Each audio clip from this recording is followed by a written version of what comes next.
The violins cry-pierced Silver Creek's twilight like a dying animal's last breath. Maggie Doyle, 12 years old and silent since the night blood painted her world red, stood at the forest's edge with her instrument pressed against her trembling chin. The melody that poured forth was not music, it was anguish. Given voice terror transformed into notes that made grown men stop in their tracks and children press closer to their mothers' skirts. From his position 50 yards down the muddy main street, Sheriff Boone's eyes found the girl through the gathering dusk. His hand moved instinctively to the grip of his Colt fingers, drumming a rhythm that matched the quickening of his pulse. The violin's wail seemed to follow him wherever he went, in this godforsaken mining town, accusing him with every note. His jaw clenched as he watched the small figure silhouetted against the dying light, her bow dancing across strings that had somehow survived the same night her voice had died. The sound stopped abruptly. Maggie's wide eyes had found his in the distance, and her face went white as fresh snow. The violin slipped from her numb fingers, catching on its chin rest, as she stumbled backward into the deeper shadows of the pine trees. Sheriff Boone smiled a cold, predatory expression that never reached his steel-gray eyes, and continued his patrol, whistling a cheerful tune that clashed obscenely with the silence the girl had left behind. Red Elk emerged from behind a massive Douglas fir, his weathered face grave, as he watched the lawman disappear around the corner. The Lakota warrior had been observing this nightly ritual for weeks, noting how the girl's music died the moment Boone appeared, how her small body seemed to fold in on itself like a flower touched by frost. At 36, Red Elk had seen enough evil in his life to recognize its scent, and it clung to Sheriff Boone like smoke to buckskin. Silver Creek clung to the mountainside like a desperate man clinging to a cliff face. The mining town had grown wild and quick around the promise of silver in the hills, a collection of hastily built wooden structures connected by boardwalks that groaned under the weight of mud-caked boots and broken dreams. Winter was closing in with vicious intent, and the first snows had already dusted the peaks that loomed over the settlement like ancient sentinels. Maggie Doyle had been part of Silver Creek's landscape for 3 years, ever since the night that had stolen her voice and left her orphaned. She survived on charity, a meal here, a warm blanket there. But mostly she survived on the music that poured from her father's old violin. The instrument had been damaged in the attack that killed her family, its neck slightly warped and 2 strings replaced with cheaper wire. But it sang with a beauty that brought tears to the eyes of hardened miners and saloon girls alike. Mrs. Kinney, who ran the general store with the patience of a saint and the sharp eyes of a hawk, had taken to leaving bread and cheese wrapped in brown paper on her back step each morning. The kindly widow never spoke of it, but everyone knew the food was meant for the girl who played her sorrows under the stars. When asked about it, Mrs. Kinney would simply adjust her wire-rimmed spectacles and change the subject to the weather or the price of flour. That child needs more than charity. She had whispered to her friend Martha one evening, watching Maggie through the store window as the girl carefully tuned her violin. She needs someone to care for her proper. But who's going to take in a girl who can't speak, especially one who... Mrs. Kinney had trailed off, glancing nervously toward the sheriff's office across the street. Red Elk had arrived in Silver Creek 6 months ago, following rumors of Lakota children being taken from their families and sold to mining operations as cheap labor. What he had found instead was a town balanced on the edge of winter and chaos, presided over by a sheriff whose reputation for keeping the peace was matched only by his skill with a gun. But Red Elk had learned to read men the way others read books, and there were pages in Sheriff Boone's story that didn't match the cover.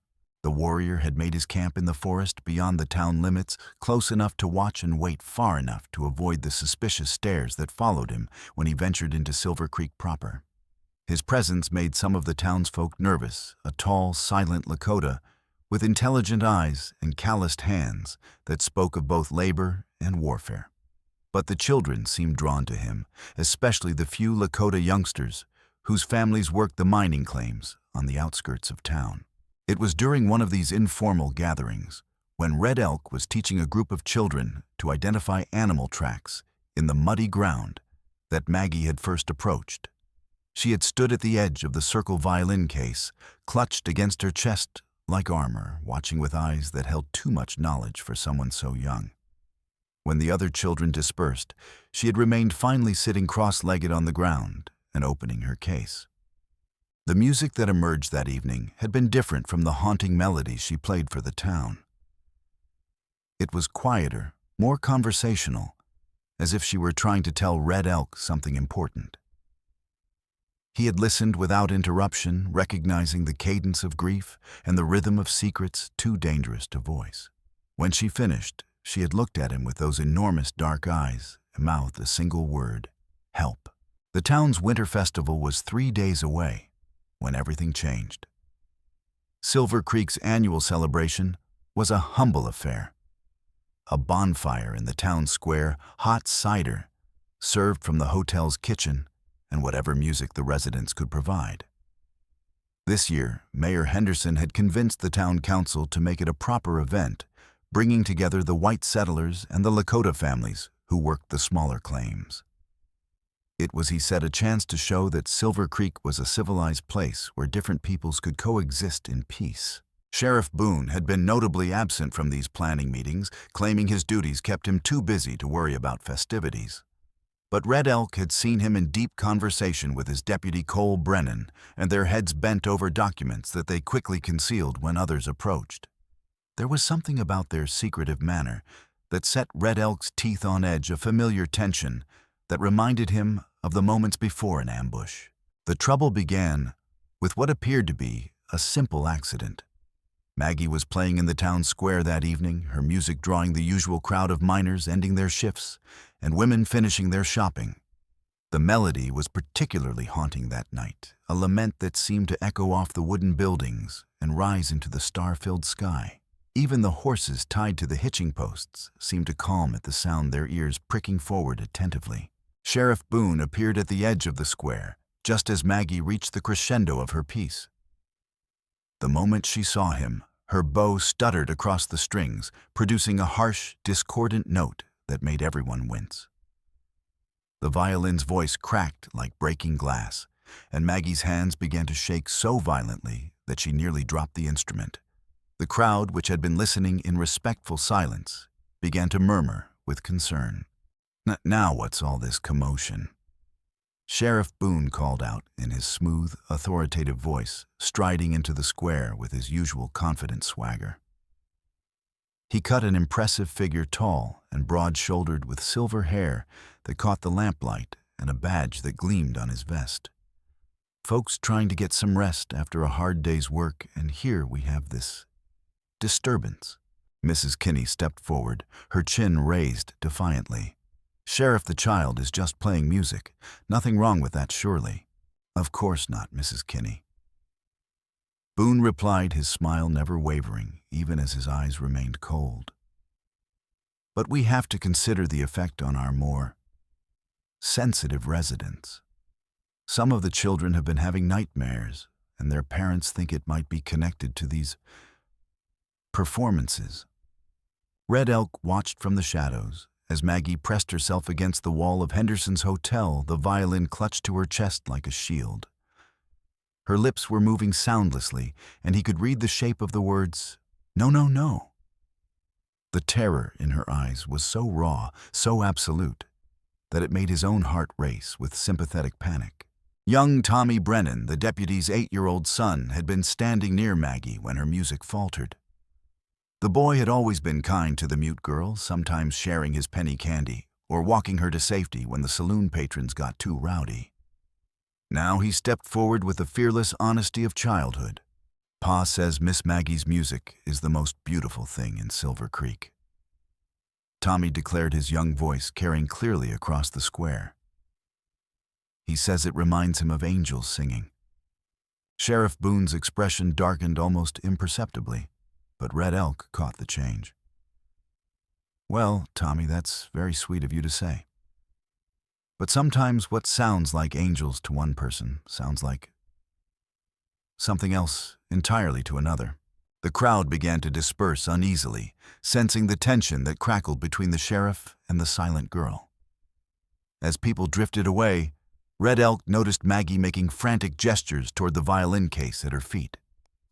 She was pointing at something, trying to communicate with desperate urgency. But in the lamplight, her movements looked like the random flailing of a frightened child.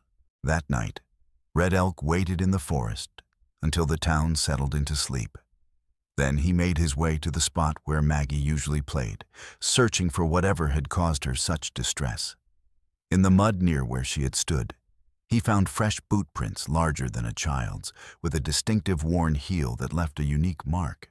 More importantly, he found something else, a small piece of paper that had been torn from something larger, with 3 jagged lines drawn in pencil.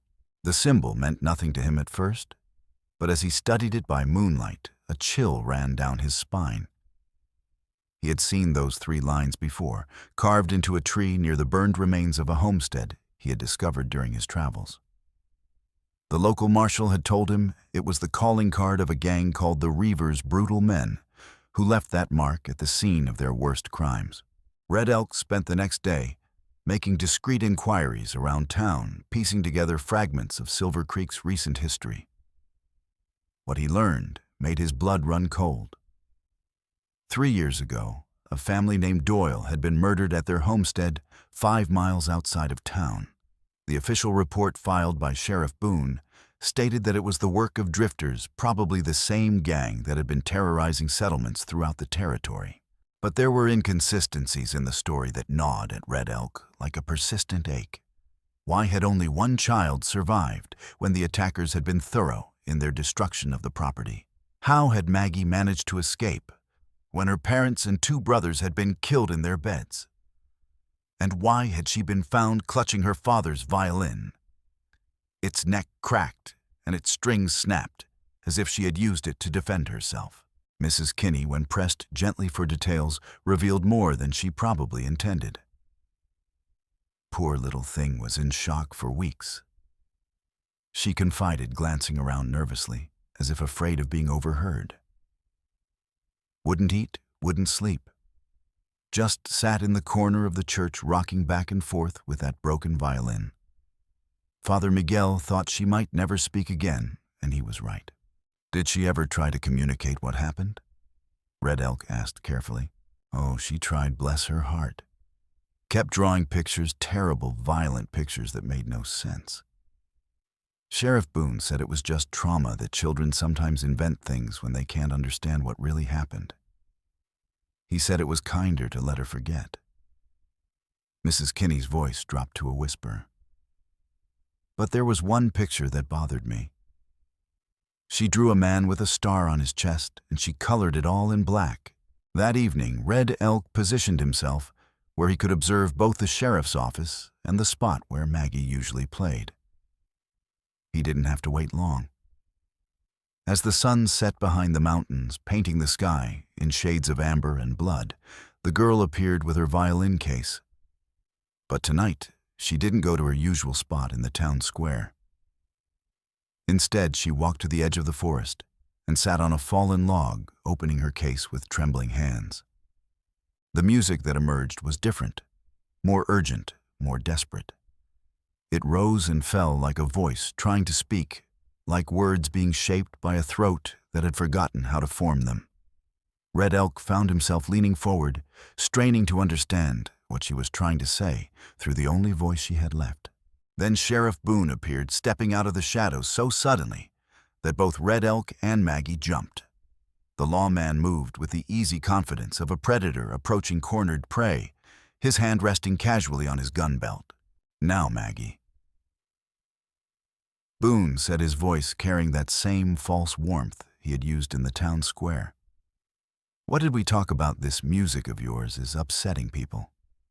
Makes them think of unpleasant things. Maggie's violin fell silent, but she didn't lower the instrument. Instead, she stared at the sheriff with eyes that burned with fury and terror. Her bow began to move again, but this time the sounds that emerged were harsh, discordant, accusatory. Stop that, Boone said, his mask of geniality slipping. Stop that right now. But Maggie didn't stop. If anything, her playing became more frenzied, more desperate. The violin shrieked like a wounded animal, like a voice crying out for justice. And in that moment, Red Elk understood what she was trying to do. She was naming her tormentor the only way she could with the music that was her voice. Sheriff Boone took a step forward, his hand moving to his gun. I said, "Stop." Red Elk emerged from the trees before he could think better of it. "Sheriff," he called out, his voice calm but carrying an edge of steel. "Is there a problem here?" Boone spun around his hand, freezing halfway to his weapon. For just a moment, his carefully constructed facade cracked, and Red Elk saw something ugly underneath, something that confirmed his worst suspicions. "Just keeping the peace," Boone replied, forcing his hand away from his gun and pasting his official smile back in place. "Making sure our young friend here understands the importance of civic responsibility." Maggie had stopped playing the moment Red Elk appeared, but she remained frozen in place, the violin still pressed against her chin. Her eyes darted between the two men, like a trapped animal seeking an escape route. Perhaps the girl could play somewhere else. Red Elk suggested mildly. "The acoustics in the forest are quite beautiful, less likely to disturb anyone." For a long moment, the three of them stood in a tableau of tension. Then Sheriff Boone nodded slowly. "That's a fine suggestion. Yes, I think that would be better for everyone involved." He touched the brim of his hat in a mockery of politeness. "Evening, Red Elk." "Miss Maggie." As the sheriff walked away, Red Elk noticed something that made his blood run cold. There, on the heel of Boone's left boot, was the same distinctive wear pattern he had seen in the mud the night before. And when Boone reached into his vest pocket for his tobacco pouch, Red Elk caught a glimpse of something else, a small piece of paper with familiar jagged lines drawn on it. The pieces of the puzzle began falling into place with terrifying clarity. That night, Red Elk sat by his small campfire, staring into the flames as he considered the implications of what he had discovered. Sheriff Boone wasn't just complicit in the Doyle family murders, he was directly responsible for them. The man who had sworn to protect Silver Creek was the same man who had brought death to its doorstep. But there were still questions that needed answers. How had Boone managed to take over as sheriff after committing such a heinous crime? Who else in the town might be involved? And most importantly, how could they protect Maggie from a man who wore a badge and commanded the respect of the entire community? The answer to the first question came sooner than expected. The next morning, Red Elk made his way to the town's small library housed in the back room of the church. Father Miguel, an elderly Mexican priest with kind eyes and a patient manner, helped him search through old newspapers and official records. "You're looking for information about the Doyle murders?" Father Miguel asked, his voice carefully neutral. "May I ask why?" "I'm trying to help the girl," Red Elk replied honestly. "She's been trying to tell someone something, but no one is listening." The priest's expression grew troubled. "I've always wondered about that night. Sheriff Boone's story never quite fit. But who questions a man who has kept this town safe for 3 years? Together, they discovered that Sheriff Boone had arrived in Silver Creek just 2 weeks after the Doyle murders. The previous sheriff, a man named Wade Tucker, had died in what was officially ruled a hunting accident. Boone had presented credentials from the territorial governor and had been welcomed as a godsend, an experienced lawman, willing to bring order to a chaotic frontier town. "But look at this," Father Miguel said, pointing to a faded newspaper clipping. "The dates don't match. This article says Sheriff Tucker died on October 15th, but the territorial records show Boone's appointment was dated October 10th. How could he be appointed to replace a man who was still alive?" Red Elk felt his suspicions crystallizing into certainty. Because he knew Tucker was going to die. He probably killed him too. That afternoon, while Sheriff Boone was making his rounds in the upper part of town, Red Elk slipped into the jailhouse to search for more evidence. What he found in the sheriff's desk drawer made his hands shake with rage. Hidden beneath official papers and wanted posters was a leather journal filled with meticulous records of crimes committed across 3 territories. The entries were written in a careful hand, detailing robberies, murders, and other atrocities stretching back nearly a decade. The most damning entry was dated 3 years ago. Doyle Homestead. Family eliminated. 1 witness remains child age 9, mute from trauma. No immediate threat but monitoring required. Symbol left as warning to others. Below this, in different ink, was a more recent edition. Witness beginning to communicate through music. Situation requires resolution. Red Elk was photographing the journal pages with a small camera he had purchased in Denver when he heard footsteps on the boardwalk outside. His heart hammering, he quickly replaced the journal and slipped out the back door of the jailhouse just as Sheriff Boone entered through the front. But he wasn't quick enough to avoid being seen. Through the window, he caught a glimpse of Boone's face as the sheriff realized his desk had been disturbed. The expression of cold fury that crossed the lawman's features was more terrifying than any gun. That evening, Red Elk found Maggie in her usual spot at the forest's edge, but she wasn't playing. Instead, she was carefully examining her violin case, running her fingers along the worn wood, as if searching for something. When she saw him approach, she looked up with eyes that were bright with desperate hope. She gestured frantically toward the violin case, then mimed opening it. When Red Elk nodded his understanding, she lifted the instrument out and pointed to the interior of the case. There, barely visible in the fading light, were scratches in the wood symbols that looked like the same 3 jagged lines he had seen on the paper. But as he looked closer, Red Elk realized there was more. The scratches formed letters painstakingly carved with what must have been a nail or piece of metal. They spelled out a single word, Boone. Maggie had been trying to tell him all along. The violin case was her testimony, her evidence, her desperate attempt to name the man who had destroyed her family. She had been carrying the proof of Boone's guilt with her every day, hidden in plain sight where no one would think to look. The revelation that Mayor Henderson was involved came like a lightning strike on a clear day. Red Elk had been keeping watch over Maggie, staying close enough to intervene if Sheriff Boone made a move against her when he witnessed a conversation that changed everything. It was late in the evening, and most of Silver Creek's residents had retired for the night. Red Elk was concealed in the shadows behind the hotel when he saw Mayor Henderson slip out of his office and walk quickly toward the sheriff's building. The mayor's usual jovial demeanor was nowhere to be seen. Instead, he moved with the furtive urgency of a man with secrets to hide. Red Elk crept closer, positioning himself beneath an open window where he could hear the conversation that followed. What he heard made his blood freeze in his veins. "You said you had this under control." Henderson was saying, his voice tight with anxiety. "But that Lakota has been asking questions, and people are starting to remember things they should have forgotten. I'll handle Red Elk." Boone replied, his tone as cold as winter steel. "The question is whether you can keep your nerve.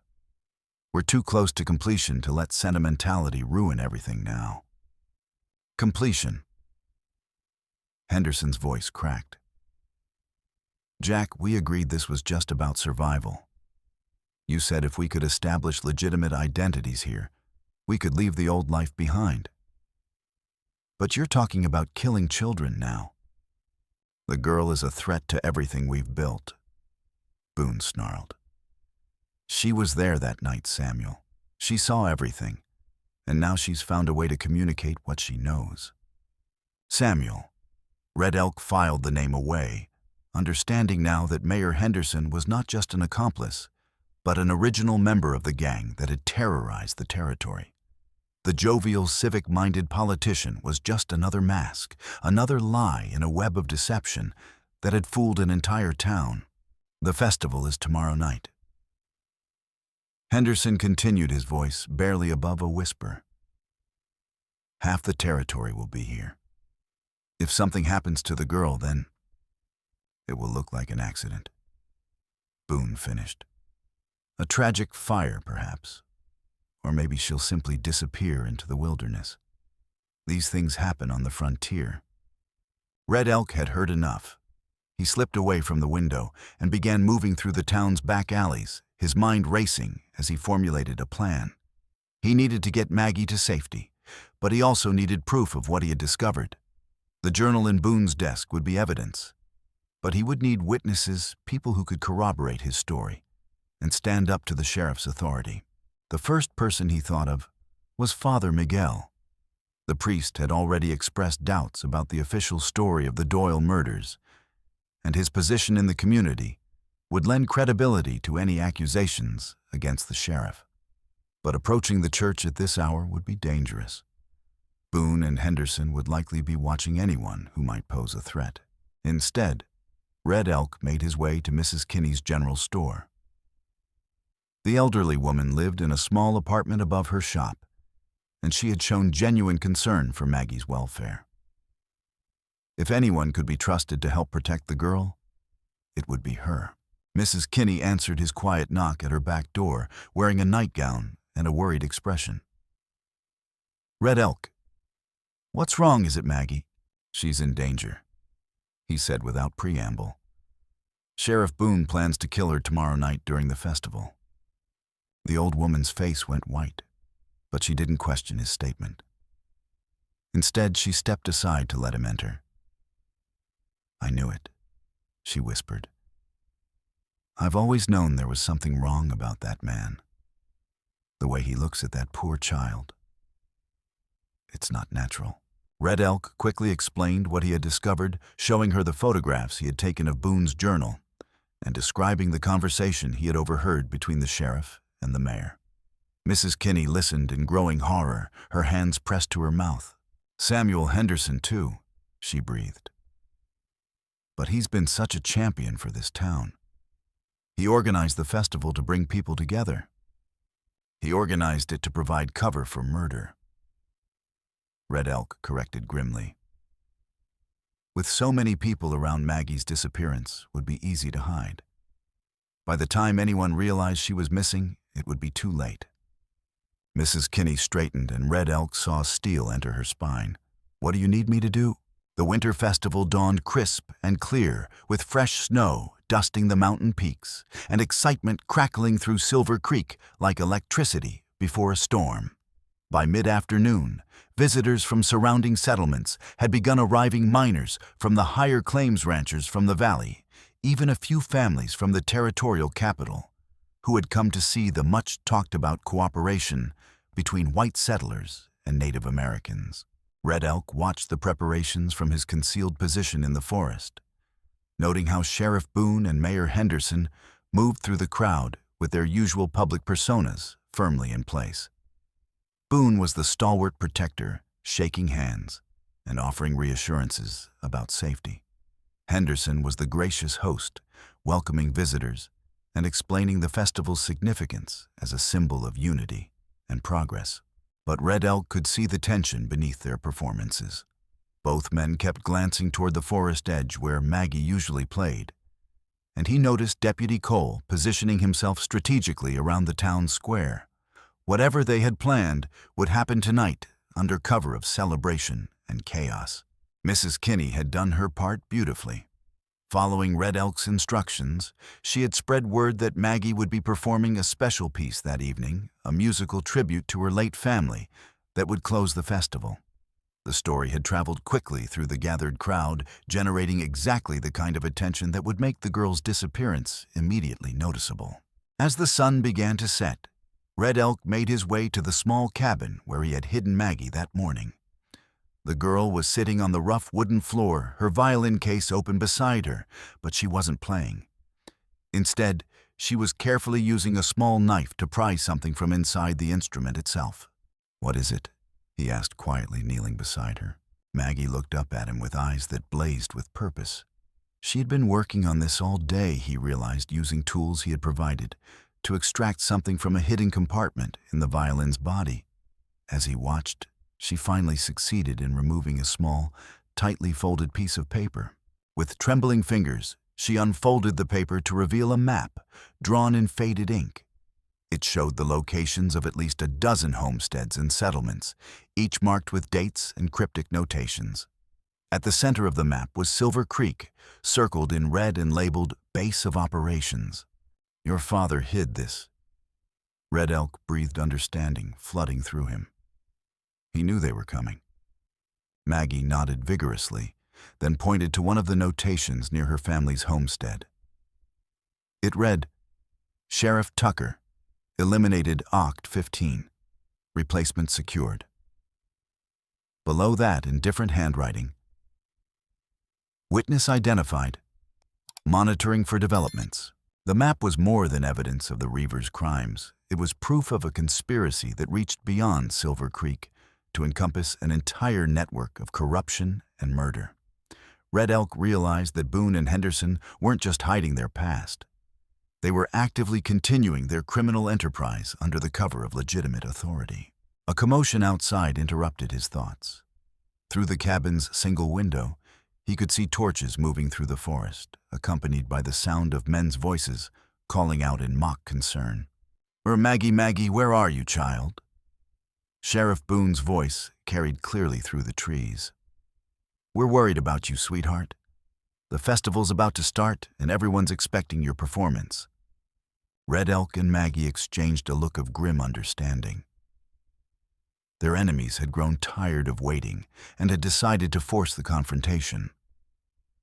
But they had also played directly into Red Elk's hands by coming to the forest with witnesses. Boone had exposed himself to observation and given Red Elk the opportunity he needed.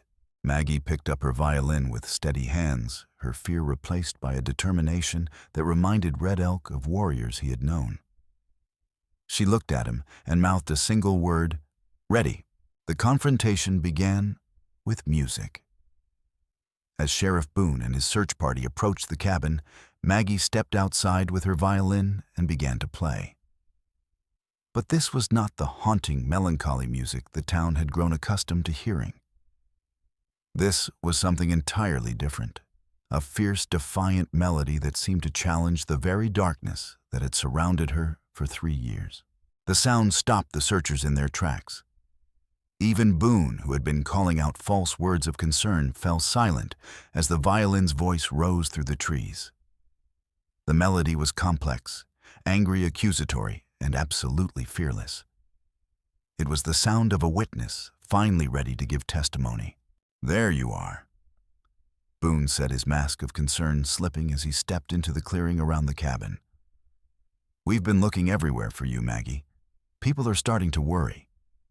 Deputy Cole emerged from behind a tree, his hand resting on his gun. "Sheriff, maybe we should just take her back to town now. No need to make this complicated." But Boone's attention was fixed on the girl and her violin. There was something different about her tonight, something that made his predatory instincts scream warnings. She wasn't the terrified, helpless child he had been monitoring for 3 years. She was something much more dangerous, a witness who had found her voice. "What's that you're playing, Maggie?" he asked, stepping closer. "I don't think I've heard that tune before." Maggie's response was to play louder, her bow dancing across the strings with increasing intensity. The melody became a storm of sound, rising and falling, like an argument, like a voice raised in accusation. And woven through it all was a rhythm that Boone recognized, the same rhythm he had heard on the night he killed her family, when she had hidden in the root cellar and listened to her parents' screams. "Stop," he said quietly, his hand moving to his gun. "Stop that right now." Instead, Maggie played with even more passion, her small body swaying with the force of the music. She was telling her story at last, painting the night of terror in notes and harmonies that spoke louder than words ever could. The violin shrieked with the sound of breaking glass, sobbed with the rhythm of a child's frightened breathing, and raged with the fury of justice, long delayed. Red Elk stepped out of the shadows behind the cabin, moving silently through the trees until he was positioned where he could see the entire clearing. He had his own rifle ready, but he hoped he wouldn't need to use it. The real confrontation needed to happen in front of witnesses where the truth could be heard by people who mattered. That's when Mayor Henderson appeared crashing through the underbrush with panic written across his features. "Jack, what are you doing?" "There are people from the festival looking for you both. Mrs. Kinney sent them when she said Maggie was missing." "Then we finish this now," Boone snarled, drawing his pistol. "Before they get here." But as he raised the weapon, Maggie's music reached a crescendo that seemed to shake the very trees. The violin's voice became a howl of rage and pain that spoke of nightmares and lost innocence of families destroyed and justice denied. And in that moment, as the sound echoed through the forest, other voices joined it. The townspeople had found them. Mrs. Kinney emerged from the trees, first followed by Father Miguel, and then a stream of festival-goers who had been drawn by the violin's desperate song. They surrounded the clearing in a growing circle, their faces shocked and confused as they took in the scene their trusted sheriff holding a gun on a 12-year-old girl. "Sheriff Boone." Mrs. Kinney called out, her voice shaking but determined. "What's the meaning of this?" For a moment, Boone seemed frozen, caught between his public persona and his private reality. Then his expression hardened, and Red Elk saw him make the decision that would define the rest of this confrontation. Instead of lowering his weapon, he raised it higher. "This girl is dangerous," he declared, his voice carrying the authority of his badge. "She's been spreading lies about me, trying to undermine law and order in this town. I have evidence that she's been working with hostile Indians to plan attacks on innocent settlers." The accusation was so unexpected, so brazenly false, that even some of the townspeople gasped in shock. But Red Elk could see that Boone was betting on their prejudices, on the fear that many white settlers felt toward Native Americans, to make his lie believable. "That's a lie," Red Elk said, stepping into the open with his hands raised to show he wasn't reaching for a weapon. "And you know it, Sheriff. Just like you know why that girl is really afraid of you." "Ah, the Indian speaks." Deputy Cole sneered, his own gun now drawn. "Should have known you'd be behind this trouble." But Mrs. Kinney stepped forward, her chin raised defiantly. "Now you listen here, both of you. I've known that child for 3 years, and she's never caused a moment's trouble for anyone. If she's afraid, there's a reason for it." Father Miguel moved to stand beside her, his weathered face grave. "I've had my own questions about certain events in our town's recent history. Perhaps it's time for some honest answers." Maggie, still holding her violin, looked around at the faces surrounding her. For the first time in 3 years, she was not alone with her terrible secret. The people of Silver Creek were finally listening, finally paying attention to what she had been trying to tell them all along. And in that moment of recognition, she found something she thought she had lost forever. She found her voice. He killed them." The words came out as barely more than a whisper, rusty from 3 years of disuse. But they carried the weight of absolute truth. Maggie's hand trembled as she pointed directly at Sheriff Boone. "He killed my family. I saw him do it." The clearing erupted in shocked murmurs and gasps. Some of the townspeople stepped back instinctively, while others pressed forward, straining to hear more. Sheriff Boone's face went white, then red with fury. "The girl is clearly disturbed," he said, his voice tight with barely controlled rage. "Trauma can cause children to imagine all sorts of things. Everyone knows she's been mute since the tragedy. Now suddenly she can speak. It's obviously a fabrication designed to—" He was their leader. Maggie continued, her voice growing stronger with each word. "The man they called Black Jack. He had a scar on his hand shaped like a crescent moon, and he wore a ring with 3 stones that caught the lamplight." She looked directly at Boone, her dark eyes blazing with fury and pain. "Show them your hand, Sheriff. Show them the scar you got when my father fought back." Red Elk watched as every eye in the clearing turned to Sheriff Boone's hands. The lawman tried to keep them hidden, but the damage was done. Several people had already seen the telltale crescent-shaped scar on his left hand, and whispers began spreading through the crowd. "This is ridiculous." Mayor Henderson interjected, stepping forward with his politician's smile firmly in place.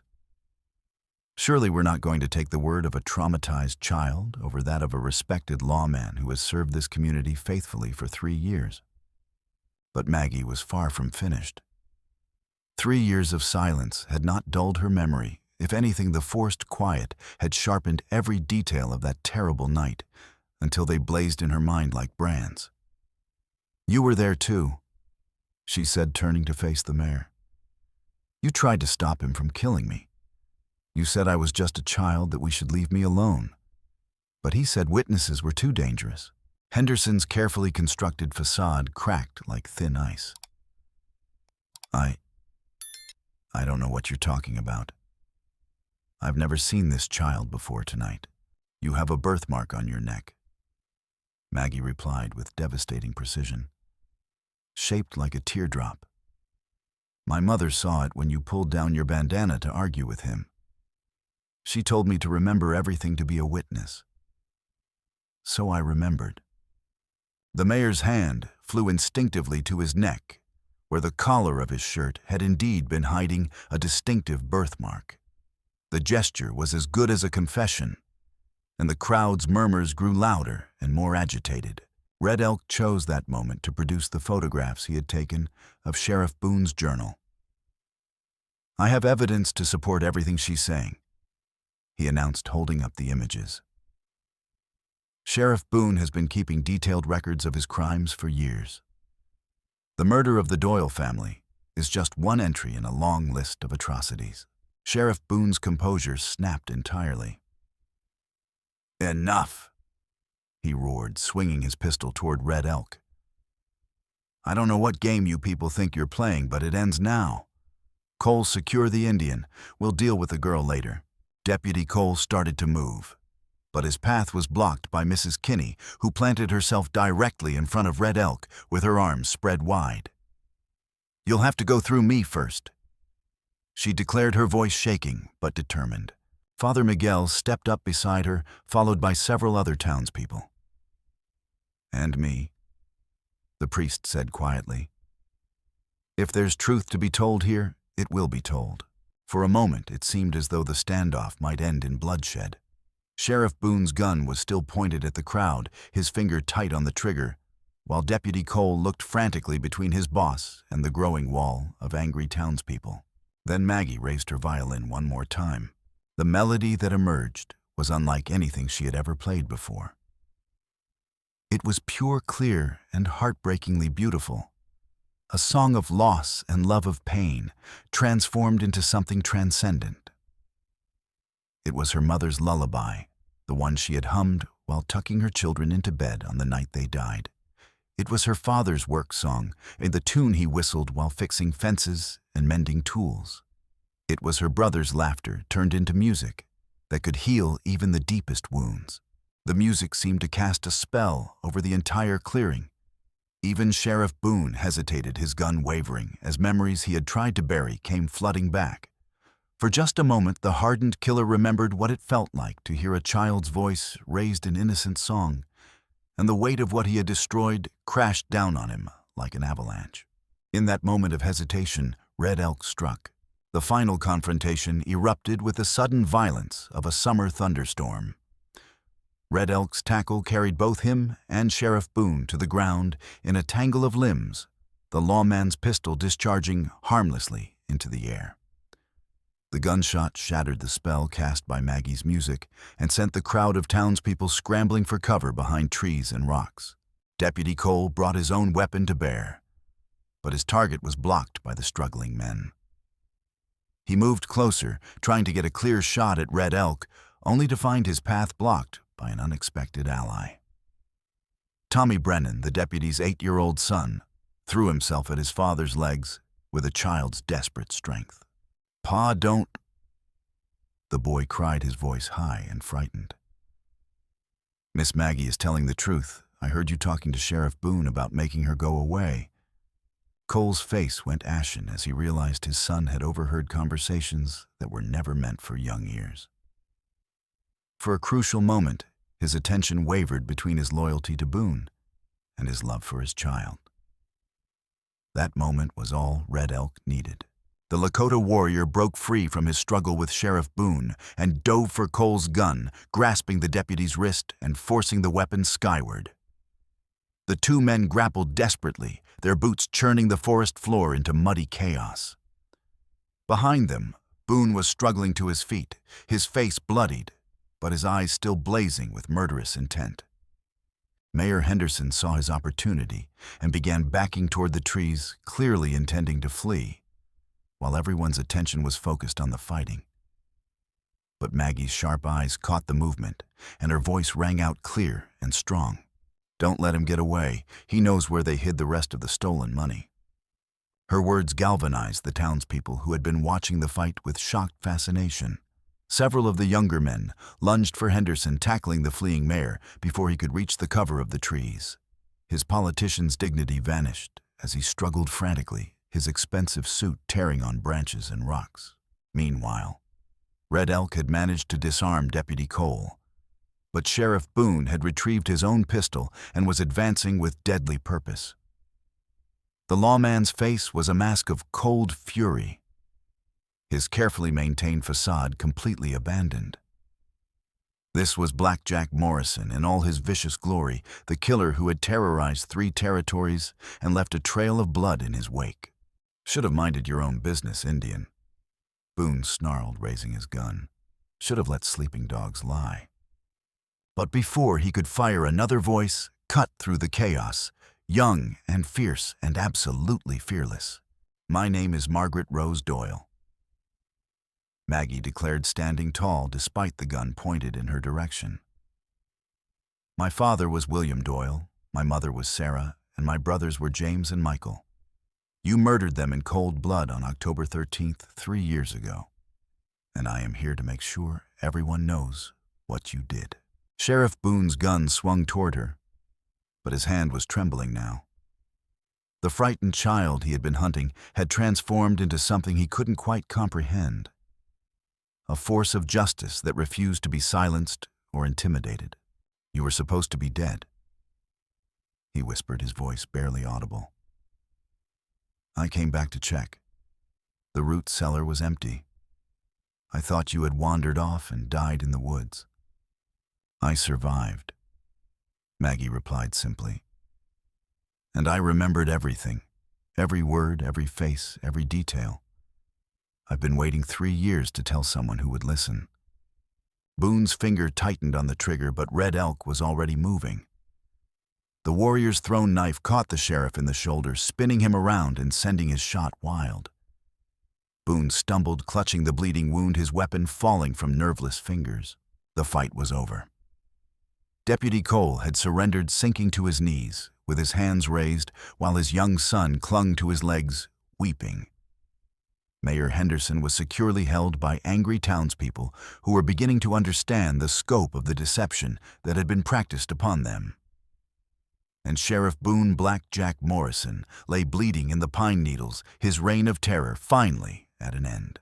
Maggie walked over to where her violin lay forgotten in the chaos.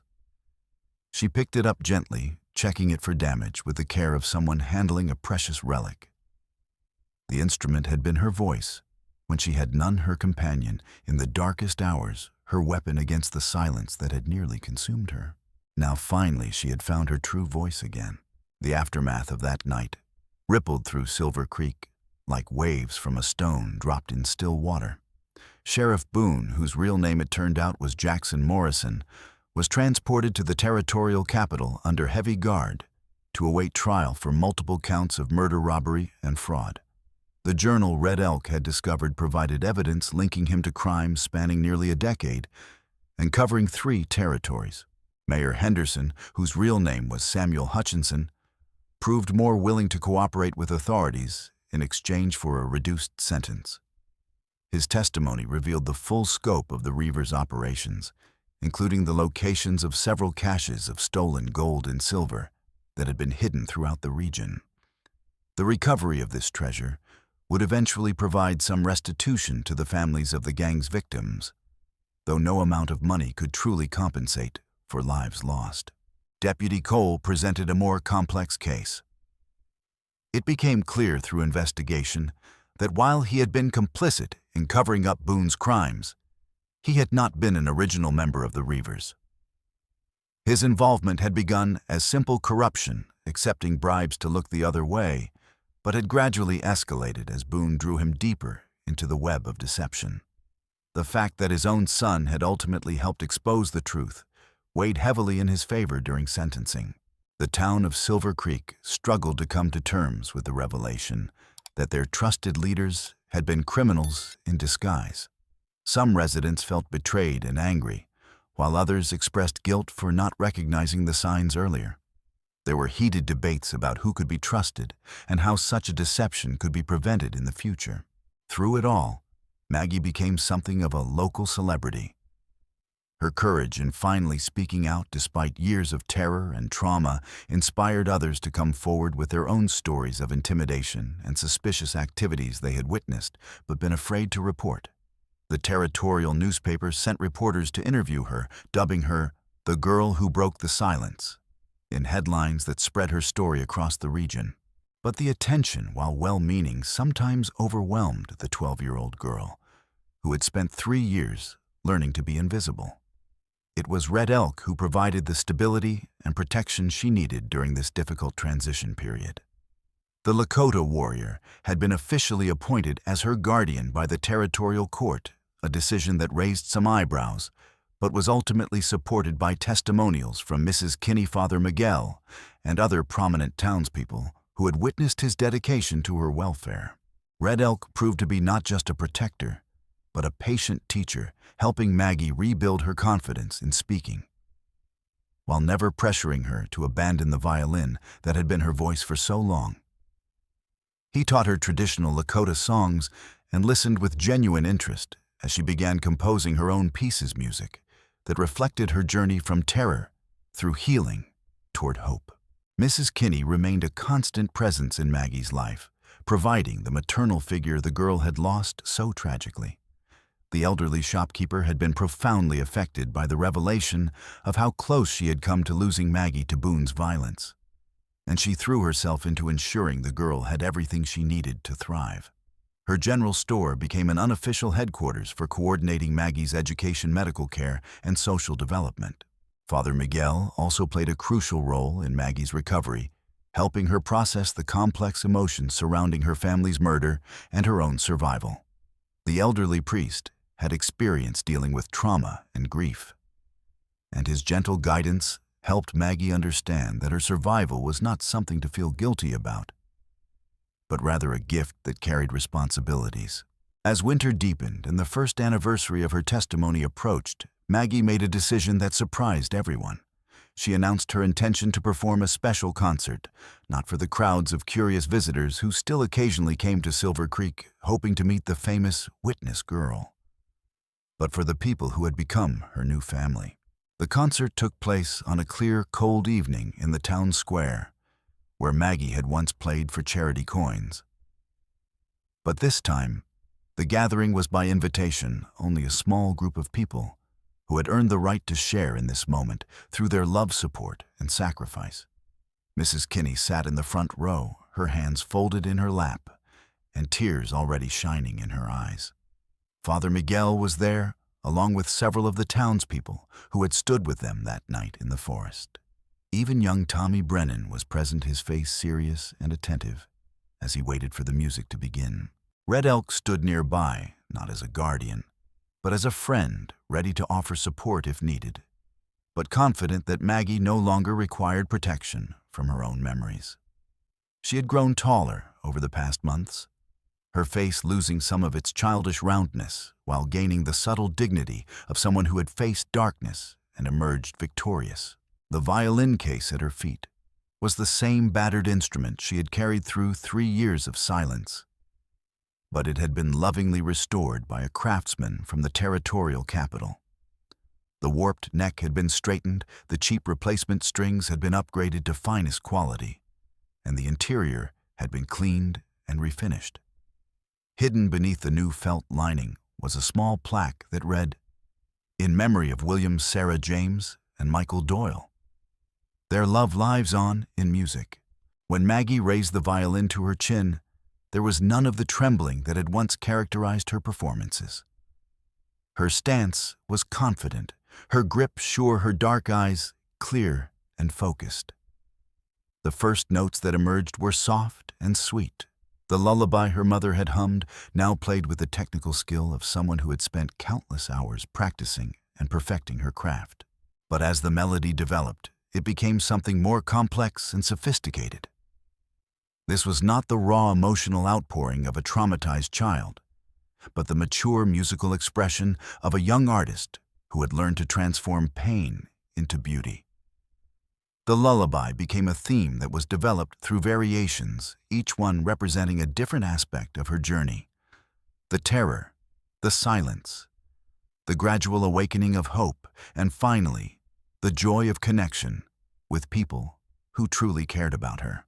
The final movement was entirely new, a piece she had composed herself with Red Elk's help. It incorporated elements of traditional Lakota music, reflecting her growing appreciation for the culture of the man who had become her protector and mentor. But it was unmistakably her own voice, speaking through the violin with a confidence and artistry that left her small audience breathless. When the last note faded into the winter night, there was a moment of perfect silence. Then applause erupted, not the polite clapping of a formal audience, but the genuine heartfelt appreciation of people who had witnessed something truly special. Mrs. Kinney was openly weeping while Father Miguel crossed himself and whispered a prayer of thanksgiving. Red Elk stepped forward as the applause died down his weathered face, showing rare emotion. "You asked me once to help you find your voice," he said quietly. "But I think you always had it. You just needed to remember how to use it." Maggie smiled a real smile full of warmth and genuine happiness. "I had good teachers," she replied, her speaking voice now as clear and confident as her musical one. "And I had people who believed in me even when I couldn't believe in myself." As the small gathering began to disperse, people coming forward to congratulate Maggie and share their own reactions to her performance, she found herself thinking about the future for the first time in years. Red Elk had been talking about the possibility of sending her to music school in Denver, where she could develop her obvious talent under the guidance of professional instructors. The idea both excited and terrified her, but she was beginning to understand that growth often required stepping outside one's comfort zone. Mrs. Kinney approached with a package wrapped in brown paper. "I have something for you," she said, pressing it into Maggie's hands. "Something I've been saving for the right moment." Inside the package was a photograph, a formal portrait of the Doyle family taken just months before their murder. Maggie stared at the image for a long moment, seeing her parents' faces clearly for the first time since the night they died. Her father looked dignified and strong in his best suit, while her mother was beautiful in a simple dress with her hair carefully arranged. Her brothers stood between them, trying to look serious, but unable to completely suppress their natural exuberance. "I found it among your father's papers," Mrs. Kinney explained gently. "The sheriff, the man we thought was our sheriff, he must have missed it when he was destroying evidence. I thought you might want to have it." Maggie clutched the photograph to her chest, feeling a weight she hadn't realized she was carrying suddenly lift from her shoulders. For 3 years, she had been afraid that her memories of her family would fade, that the details of their faces would blur until they became more legend than reality. Now she had this tangible proof of their existence, this evidence that they had been real people who had loved her and been loved in return. "Thank you," she whispered, her voice thick with emotion. "Thank you for keeping them safe." Spring came early to Silver Creek that year, melting the snow from the mountain peaks and filling the streams with rushing water that sang its own wild music. Maggie had indeed enrolled in the music conservatory in Denver, but she returned to Silver Creek every few months to visit the people who had become her chosen family, and to perform for the townspeople who had supported her through her darkest hours.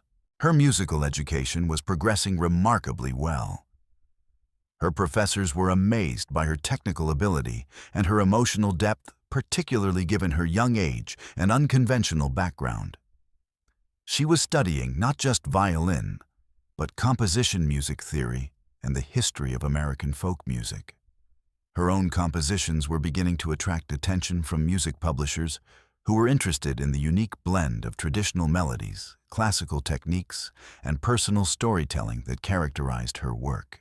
But success in the wider world had not diminished her connection to Silver Creek or her appreciation for the people who had helped her find her way back to life. Red Elk remained her legal guardian and closest confidant, though their relationship had evolved from protector and protected to something more like mentor and student. He had also become something of a local celebrity himself, his role in exposing the Reivers conspiracy having earned him respect and acceptance from even the most prejudiced members of the community. Mrs. Kinney had used some of the reward money from the recovered Reivers treasure to expand her general store, turning it into a combination mercantile and informal community center. She had also established a small fund to help other orphan children in the territory, inspired by her experience with Maggie. The kindly shopkeeper remained one of Maggie's most faithful correspondents, writing long letters filled with town gossip and maternal advice. Father Miguel had become something of a local historian, documenting the true story of the Reivers' infiltration of Silver Creek and the events that led to their exposure. His carefully researched account would eventually be published as a book, with all proceeds donated to victims' families and law enforcement training programs designed to prevent similar infiltrations in the future. The town itself had undergone significant changes in the aftermath of the revelations. New safeguards had been put in place to verify the credentials of law enforcement officials, and a citizens committee had been formed to provide oversight of local government.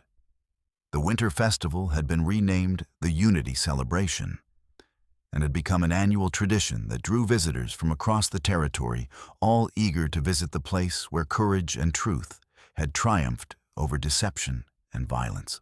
On this particular spring evening, Maggie stood once again at the forest's edge, where she had spent so many nights playing her silent violin. But now she was not alone. A small group of children from the town sat in a semicircle before her, their faces upturned and attentive as she prepared to play. These were the youngest residents of Silver Creek, most of them too young to remember the dark days when fear had ruled their community. She had been telling them the story of how music had helped her find her voice again, and now she was going to demonstrate the power of that voice. But the violin piece she played was not one of her sorrowful laments or angry accusations. Instead, it was a new composition, a celebration of hope, resilience, and the bonds that connect people across all barriers of race, age, and circumstance. The music rose through the evening air, like a prayer weaving together melodies from different traditions and cultures into something that was entirely new, yet somehow familiar.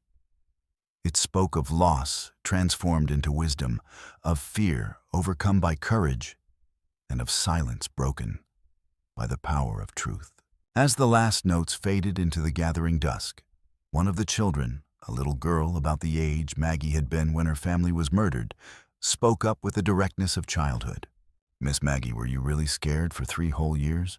Maggie considered the question seriously, remembering the weight of those dark days when each sunrise had brought only the promise of more fear and isolation. "Yes," she said finally. "I was very scared. But I learned that being scared doesn't mean you're weak. Sometimes the bravest thing you can do is admit that you're frightened and ask for help." "And your violin helped you?" another child asked. "My violin gave me a way to speak when I couldn't find my voice," Maggie replied. But the real help came from people, good people who cared enough to listen and brave enough to act when they heard the truth. Red Elk emerged from the shadows as he had done so many times before, but now his presence was welcomed rather than feared. The children greeted him with the easy familiarity of friends, chattering about their day and asking about the stories he might tell them tonight around the campfire. "Are you ready to go home?" he asked Maggie, his eyes twinkling with quiet humor. "Mrs. Kinney has been cooking all day, and she threatened to feed your dinner to the dogs if you're late again." Maggie laughed a sound that still delighted her with its spontaneity and joy. 3 years of silence had made her appreciate the simple pleasure of laughter, of casual conversation, of being part of a community where she was valued not for her tragic story, but for the person she was becoming.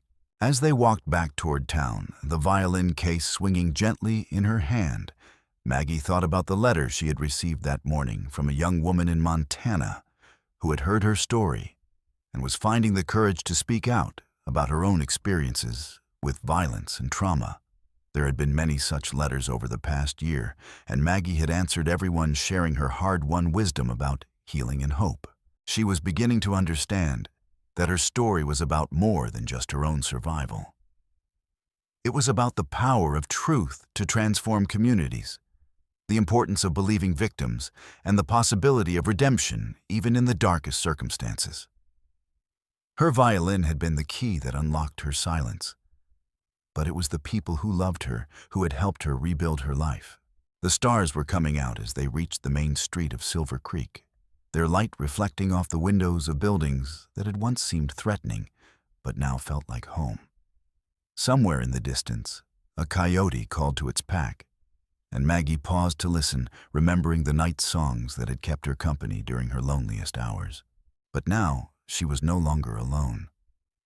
She had found her voice, her family, and her purpose. The sad violin that had once cried out in the wilderness had become an instrument of healing not just for herself, but for everyone whose lives had been touched by her story. And in the growing darkness of the mountain evening, that was more than enough. In the silence between notes, we find the space for healing. In the courage to play again, we discover the strength to speak.